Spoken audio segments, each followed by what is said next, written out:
சிறகென விரித்தாள் பூந்தலை எங்கே சூரிய நிலவாய் ஆனது அங்கே என் மனம் என்று போனது எங்கே மன்மதனே உன்றது எங்கே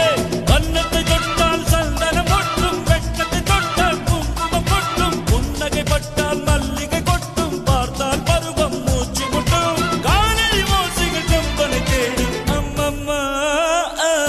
பிக்காசோவின் ஓவியம் ஒன்று பித்தோவானின் சிம்பனி ஒன்று பெண்ணாய் மாறியதோ அந்த புறத்து மகராணி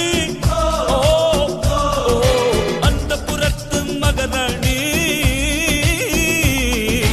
அழகு எல்லேலா அவள் இவளது ஸ்டைலா சந்தன மேலா இவள் மன்மத புயலா அடடா பூவில்